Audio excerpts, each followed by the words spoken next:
All right, let's just jump right into this explainer. We're heading out to the really remote stretches of Las Animas County in southern Colorado. It's an environment that is breathtakingly beautiful, but man, it is unforgiving. Now, what we're talking about today isn't just, a bunch of spooky campfire stories. We're actually diving into a super fascinating cultural convergence. It's this incredible mix where indigenous traditions, Spanish superstitions, and Anglo-American frontier anxiety literally collided to create a mythology that is entirely unique to this region. So to get beyond just simple folklore, here's what we're going to unpack. 1. Shadows of the High Desert. 2. The Ute, Comanche, and Spanish roots. 3. Anglo-American frontier anxiety. 4. A language of caution. And 5. Modern ranchers and living legends. Starting off with Section 1. Shadows of the High Desert. I want you to just pause for a second and really picture yourself out in Las Animas County. Twisting canyons carving through red earth, and a silence that is so heavy, so oppressive, it actually acts as a psychological catalyst. When you're out there, neighbors are literally miles away. And that extreme sensory deprivation, it charges the landscape with something that feels, well, supernatural. The source material puts it perfectly. The silence presses in. The boundary between the known world and the wild dissolves. Your mind just hates a vacuum, right? Without human noise, your hearing sharpens like crazy. A rustling bush or a distant coyote isn't just nature anymore. Your brain flips a switch and interprets it as a lurking threat. This high desert environment is absolutely the perfect incubator for this kind of folklore. Let's move to Section 2, Ute, Comanche, and Spanish roots, and look at how this all got started, with the earliest folks on the land. Now, it's really important to note that this regional mythos isn't just some copy of Navajo legends like the skinwalker. It's actually a chronologically layered fusion of 3 very distinct cultures.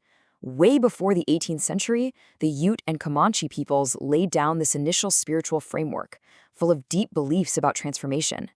Then, during the 18th century, Spanish vaqueros move in. And finally, in the late 19th century, Anglo homesteaders arrive, hauling their own heavy psychological baggage to the borderlands. Zooming in on that Spanish influence for a second, the vaqueros brought in this concept of brujeria, or witchcraft, this Spanish superstition mixed right into the existing Ute and Comanche beliefs. But what's interesting is the Spanish stories had a really specific diagnostic intent. They were about humans turning into animals, usually coyotes or owls, specifically to spy on people or to cast curses on them. And you can really see how this cultural hybrid stacked up like a puzzle over the centuries. You got the indigenous spiritual framework acting as the base. Then the Spanish layer adds brujeria, introducing spies and curses into the mix. And on top of all that, Anglo homesteaders bring this massive wave of frontier anxiety, turning those established myths into practical, everyday survival tools.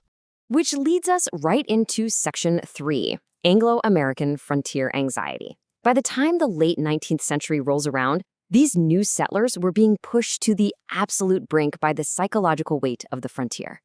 Now, here is the crucial difference. The indigenous and Spanish beliefs had very specific cultural motivations, right? Someone is intentionally spying on you or they're cursing you.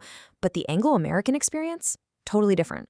It wasn't about targeted magic. It was driven by sheer, overwhelming isolation. Living days away from the nearest town creates this generalized, intense dread. So the folklore morphs. It transitions from specific spiritual acts to just a huge, overwhelming paranoia about what is lurking just past the campfire light. Actually, psychologists point out that being in that kind of stark isolation literally spikes your alertness. The progression is wild. First, extreme isolation leads to intense sensory deprivation. Then, out in those dark, rugged canyons, your mind starts desperately scrambling to fill in the blanks. And boom, an ordinary sound, like a twig snapping, instantly feels like a charged, supernatural threat. The settlers basically took the existing shapeshifter framework and unconsciously used it to process their very real psychological terror. And that takes us to Section 4, a language of caution. Because what's really amazing is how all these fears ended up being weaponized into something totally functional. These stories were actually incredibly practical. They taught people to stay hyper-vigilant and respect a deadly environment. Think about it from a survival standpoint.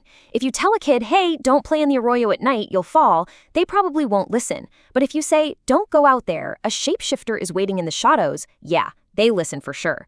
This functional folklore created a shared language of caution and wonder that quite literally kept communities alive in a fiercely hostile place. And there's this brilliant duality to it, too. On one hand, the shapeshifter is a malevolent trickster, representing the unpredictable, terrifying dangers of the wild. But at the exact same time, they're often seen as guardians or protectors. It perfectly captures humanity's relationship with the land out there. They didn't just fear the environment, they held this incredibly deep, almost spiritual reverence for it. So how does this centuries-old hybrid hold up today? Let's check out Section 5, Modern Ranchers' Living Legends. Grounded in that exact same oppressive silence we've been talking about, modern oral histories aren't just spooky internet fodder. They are living legends. A great quote from the source material nails it. The mind sharpens, senses heighten, and the ordinary feels charged with something just beyond reach. And the landscape hasn't changed. The vastness of those mesas and the heavy reality of isolation is still very much there for the ranchers who call this borderland home today. So, if the frontier is technically settled, why do these stories survive? I really want you to ask yourself why folks still fall back on these narratives when they hear something weird in the brush. Modern sightings of shadowy figures aren't about diagnosing Spanish witches anymore. Instead, they're a way to articulate the sheer, overwhelming vastness of nature that surrounds them every single night. Today, this folklore acts like a symbolic mirror. It's a functional tool for processing the intense pressure of extreme solitude. It gives people a way to explain bizarre wildlife behavior when modern science just feels inadequate. Plus, sharing these oral histories passed down from elders actually reinforces social bonds. It maintains a community connection across massive empty spaces.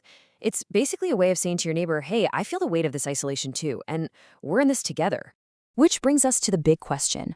Are the shapeshifters of the Purgatoire Valley actually monsters in the dark? Or are they simply the brilliant, terrifying reflection of the human mind trying to survive the silence? When you blend indigenous spiritualism, Spanish colonial superstition, and Anglo-American frontier anxiety, you get way more than a ghost story. You get this profound look into the human condition. It really makes you wonder just how much of our own psychology is shaped by the landscapes we dare to call home. Thank you so much for joining me for this explainer. I hope it opened your eyes to the power of folklore, and I'll catch you next time as we keep unpacking the fascinating world around us.